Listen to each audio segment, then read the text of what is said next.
নমস্কার শ্রোতা বন্ধুরা, সন্ধ্যায় গল্পের আসর ইউটিউব চ্যানেলে তোমাদের সবাইকে স্বাগত। আজকের গল্প চতুর্ভুজ, কলমে সুচন্দ্রা চক্রবর্তী। বাড়ি ফিরে একটা খালি চিনে মাটির ফুলদানিতে গোলাপি গোলাপগুলো রেখে দিল সূর্যমুখী। হঠাৎ ওর মনে পড়ল সৌজন্যার তো আজ আসার কথা ছিল। মনে পড়তে ওর নাম্বারটা ডায়াল করলো। কী ব্যাপার সৌজন্যা, তুমি এলে না যে? না, আসলে আমার না একটা ইম্পর্ট্যান্ট কাজ এসে গিয়েছিল। হাসলো সৌজন্যা। আমি যাইনি তো কী হয়েছে? যার জন্য তুমি অপেক্ষা করছিলে সে তো ঠিকই গিয়েছিল। অবাক হয়ে গেল সূর্যমুখী। বিড়বিড় করলো, জয়ন্তর আসার ব্যাপারটা সৌজন্যা জানলো কীভাবে? ও কি জয়ন্তকে প্রপোজ করতে দেখি আর আসেনি কথা বলতে? কি হলো সূর্যমুখী, কিছু বলছো না যে? যার জন্য অপেক্ষা করছিলে সে সঠিক সময় পৌঁছেছিল তো, আর সবটা জানিয়েছে তো তোমায়? তো তুমি কিভাবে জানলে? আমতা আমতা করলো সূর্যমুখী। ও মা, আমি জানবো না তো আর কে জানবে শুনি? হাসলো সৌজন্যা। যাকে আমি এখন রাখি বুঝলে, আর তুমি তোমরা চালিয়ে যাও। সৌজন্যা মোবাইলটা নামিয়ে রাখতে ওর সামনে এসে দাঁড়ালো সৈকত। কিরে, কি বললো? বর্দা সবটা ঠিকভাবে বলতে পেরেছে তো? ওর কথা শুনে তো মনে হলো পেরেছে, আবার জিজ্ঞেস করছে আমি কি করে জানলাম। ভাব, সবই তো বুঝলাম, কিন্তু বর্দা ফিরেই রাগারাগি শুরু করলো কেন বলতো? কেন বললো সূর্যমুখীর নাম নেওয়া যাবে না? কারণ তোদের পেয়ারের সূর্যমুখী অন্য একজনকে ভালোবাসে, আমাকে নয়। রাজদীপের গলা শুনে চমকে ফিরে তাকালো ওরা। ও যে কখন এসে দাঁড়িয়েছে খেয়ালই করেনি ওরা একদম। দেখ, যে অন্য মানুষের প্রেমে পাগল তাকে জোর করে নিজের করতে চাই না আমি। তাছাড়া সামনেই আমার আর পুরবীর বিয়ে। আমি চাই না পুরবী এসে তোদের মুখে ওই নামটা শুনুক। ক্লিয়ার? কি বলছিস এসব দাদা? সৌজন্যার চোখে মুখে জল এলো। রাজদীপ ওর মাথায় হাত বুলিয়ে সবটা খুলে বলল। পাশ থেকে সবটা শুনলেন অত্রিকা। খুবই আশাহত হলেন তিনি। সূর্যমুখী আর জয়ন্তর দিনগুলো কাটছিল ভালোই। রাজদীপ ভেতরে ভেতরে একদম ভেঙে পড়ছিল। সারাটা দিন কেবিনের মধ্যে মাথা গুজে থাকতে বাইরে আসে না। এমনকি ফেরার সময় স্টাফরা বেরিয়ে যায় অনেকক্ষণ পরে বেরোতো, যাতে সূর্যমুখীকে চোখের সামনে দেখতে না হয়। ওকে আর জয়ন্তকে একসাথে দেখা ওর পক্ষে অসম্ভব। অন্যদিকে রুদ্রর কথায় পুরবীর সাথেও দেখা করেছে। নিজের মনকে জোর করে বোঝানোর চেষ্টা করেছে যে সূর্যমুখীকে ভুলে গিয়ে পুরবীকে ভালোবাসতে, কিন্তু মন যেন তাতে আরও ক্ষতবিক্ষত হয়েছে।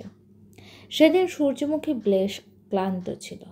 অফিস থেকে ফিরে ফ্রেশ হয়ে সূর্যমুখী শুয়ে পড়ল। খাওয়ার ইচ্ছে ছিল না একদমই। হঠাৎই যেন দু চোখ ঘুমে নেমে আসছে, টের পায়নি।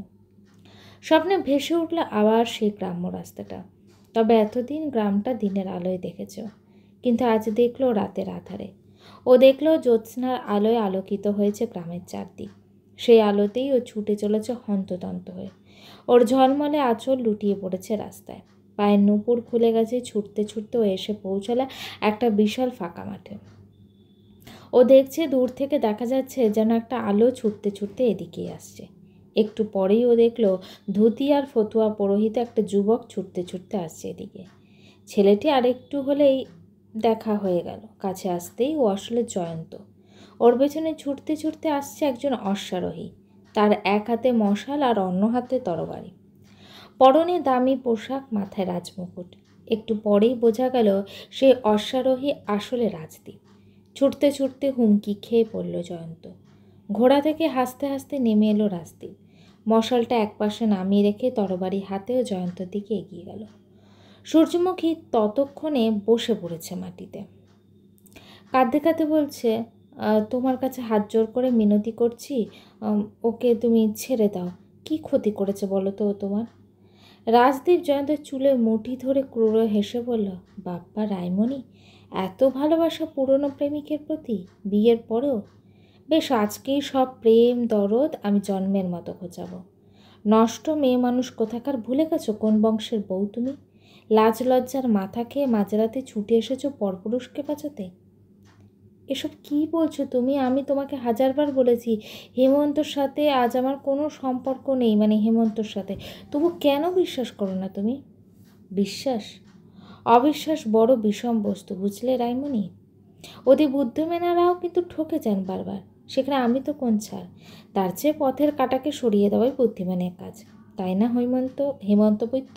রাইয়ের হিম। রাজদীপের হাতে তরবারিটা আমূল বিদ্ধ করে দিল জয়ন্তর পিঠে। এফোর ওফোর হয়ে গেল শরীরটা। রক্ত এসে ছিটকে লাগলো সূর্যমুখীর মুখে। চমকে ঘুম ভেঙে উঠে বসলো সূর্যমুখী। দরদর করে ঘামছেও, বিছানা ভিজে গেছে ঘামে। মোবাইলটা মাথার পাশেই ছিল। তাড়াতাড়ি জয়ন্তকে ফোন করলো। বেশ কিছুক্ষণ পর ফোনটা ধরল জয়ন্ত। ওর গলা শুনে মনে হলো বেশ চিন্তিত। বল সূর্য। ধরা গলায় জয়ন্ত বলল, জয়ন্ত, আমি না একটা খুব খারাপ স্বপ্ন দেখেছি রে। এরপর আর কখনো ঘুমোতে পারবো কি না জানি না। কি দেখেছিস? রাজদীপ রায়চৌধুরী আমাকে খুন করেছে তোর চোখের সামনে, তাই তো? মানে? ভীষণ ভয় পেয়ে গেল সূর্যমুখী। তুই কি করে জানলি? আরে আমিও সেম দেখেছি রে, মাথাটা তো একদমই কাজ করছে না আমার।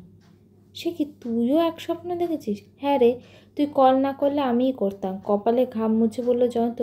সত্যি কি জাস্ট কোইন্সিডেন্ট রে সবটা, নাকি এই সব কিছুর মধ্যে একটা রহস্য আছে রে? আরে আমিও এতদিন সবটা না আমার মেন্টাল প্রবলেম ভেবে উড়িয়ে দিয়েছিলাম, কিন্তু দুজনেই যখন একই সময় একই স্বপ্ন দেখলাম, তাহলে নিশ্চয়ই এমন কিছু সত্যি লুকিয়ে আছে যেটা আমাদের তিনজনের সাথে রিলেটেড।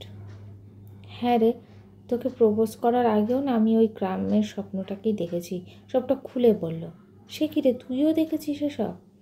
আমিও দেখেছি জানিস। সূর্যমুখী সবটা বলল। ইন্টারভিউ দিয়ে আসার পর থেকে রাজদীপকে নিয়ে যে ভয়ানক স্বপ্নগুলো দেখতো সেগুলোও বলল। সব রহস্য ওই গ্রামের মধ্যেই আছে। আমাদের না যেভাবেই হোক ওই গ্রামে যেতে হবে। কিন্তু গ্রামটার নাম কি সেটাই তো জানি না, শুধু জানি গ্রামে লাল মাটি আছে। আরে সেটাই তো প্রবলেম। সূর্যমুখী ফোনটা রেখে ঘরের আলোটা জ্বালালো। বেশ খানিকক্ষণ জল খেয়ে কিছুটা স্বস্তি পেল। হঠাৎ করেই ওর চোখ গেল ফুলদানিটার দিকে। গোলাপগুলোর গোলাপি ভাবটা অদৃশ্য হয়ে গেছে, পুরোপুরি হয়ে উঠেছে রক্তিম। দুপুর থেকেই ছিল রক্তটা, এখন লাল রঙটা গাঢ় হয়ে উঠেছে আরও, যেন যেন রক্ত শুষে এরকম বর্ণ ধান করেছে ওগুলো। ওগুলো দেখে ভয়টা যেন আরও জাগিয়ে উঠল মনে। ওর প্রাণপণে মুখ ঘুরিয়ে নিতে চাইল, কিন্তু কোনো এক অদম্য আকর্ষণে চোখ ফেরাতে পারল না। হঠাৎ ও দেখল যে ফুলদানির গা বেয়ে গড়িয়ে পড়ছে ফোঁটা ফোঁটা রক্ত। ক্রমে সাদা ফুলদানিটা রক্তে ভিজে লাল হয়ে গেল। আর দাঁড়িয়ে থাকতে পারল না সূর্যমুখী। জ্ঞান হারিয়ে লুটিয়ে পড়ল মেঝেতে। সূর্যমুখীর জ্ঞান ফিরল যখন ও দেখল সকাল হয়ে গেছে। সূর্যদেব তার আলোর রেখা ছড়িয়ে দিয়েছেন সংসার মা। ও দেখল বিছানায় চিন্তিত মুখে বসে আছেন কৃষ্ণা। পাশে দাঁড়িয়ে আছে অনন্ত। কি হয়েছিল রে মা? জিজ্ঞেস করলেন কৃষ্ণা। আজ সকালে তোর ঘরের দরজা খুলে দেখি মেঝেতে শুয়ে আছিস তুই। কত ডাকলাম, সাড়াই দিলি না। ওর কপালে হাত বুলিয়ে বললেন কৃষ্ণা, তুই মেঝেতে শুয়েছিলি কেন রে সূর্য? পড়ে গিয়েছিলি কোনোভাবে? তোর তো কোনো সেন্সও ছিল না রে সূর্য, কী হয়েছিল? প্রশ্ন করলেন অনন্ত। সূর্যমুখী কৃষ্ণার কোলে ঝাঁপিয়ে পড়ে ডুকরে কেঁদে উঠল। ওর এই অবস্থা দেখে আরও ব্যস্ত হয়ে পড়লেন কৃষ্ণার অনন্ত। মা, আমি না পারছি না গো, একের পর এক এই ঘটনাগুলো আমাকে না শেষ করে দিচ্ছে ভেতর থেকে। এইভাবে আমি কি করে বাঁচবো বলো তো মা? ওর কথা শুনে ব্যাকুল কৃষ্ণা ওকে বুকে টেনে নিলেন। স্নেহের সুরে প্রশ্ন করলেন, এভাবে বলছিস কেন মা? কি হয়েছে তোর? সূর্যমুখী সবটা খুলে বলল। সবটা শুনে কেঁদে ফেলেন কৃষ্ণ। ওগো, আমি শুরুতেই বলেছিলাম এই কোনো মানসিক রোগ নয়, ওর অতীত ওকে ডাকছে। তুমি একটা কথাও বিশ্বাস করলে না, এখন কি হবে গো? থামো তো। সূর্যর মেন্টাল প্রবলেমই হয়েছে, ক্লান্ত খুব ছিল কালকে, তাই হয়তো হ্যালুসিনেট করছে। আর যাই হোক, গোলাপ ফুল থেকে রক্ত বেরোতে পারে না। নিশ্চয়ই ওই ফুলে কেউ টুকটাক করেছে, আর সূর্য বোকার মতো ওটা বাড়ি নিয়ে এসেছে। ওই অলক্ষণে তোড়াটা আমি আর এক মুহূর্তেও বাড়ি রাখবো না, আমি ছুঁড়ে ফেলে দেবো। কৃষ্ণা যেই তোড়াটা ফুলদানি থেকে তুলতে গেলেন, অমনি সূর্যমুখী গর্জন করে উঠল, ফেলবে না, কোথাও ফেলবে না, ওটা আমার কাছেই থাকবে। সূর্যমুখীর এই রূপ দেখে আগের দিনের মতো ভয় পেয়ে গেল কৃষ্ণা। অনন্তর দিকে ফিরে বললেন, দেখো মেয়ে কীভাবে কথা বলছি, চোখ দিয়ে দেখো। ওকে কখনো এরকমভাবে কথা বলতে শুনেছ?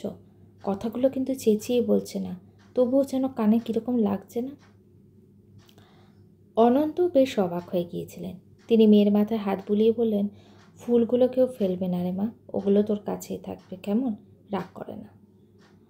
মুহূর্তে সূর্যমুখী ফিরে এলো আবার পুরনো অবস্থায়। ও অনন্তর দিকে তাকিয়ে বলল, রাগ? আমি কখন রাগ করলাম বাবা? দেখেছ, শুনছো মেয়ের কথা? হ্যাঁ, আমি সব দেখছি আর সব শুনছি কৃষ্ণা। আমাদের সূর্যের একজন সাইকিয়াট্রিস্টের প্রয়োজন।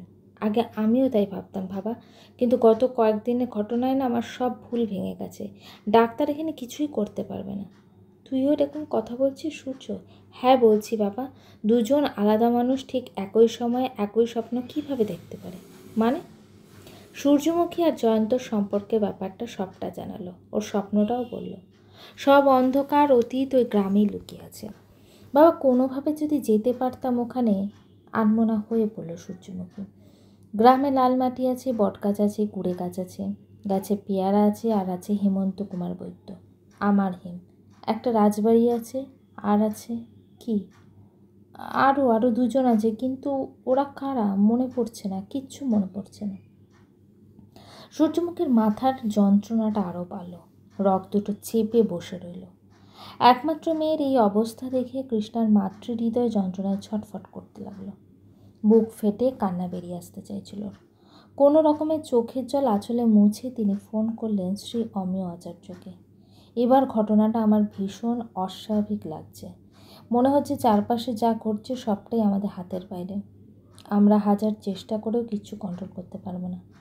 দীর্ঘশ্বাস ফেললেন অনন্ত। অজান্তেই তার মুখ থেকে বেরিয়ে এলো রোডস টু ডেস্টিনি।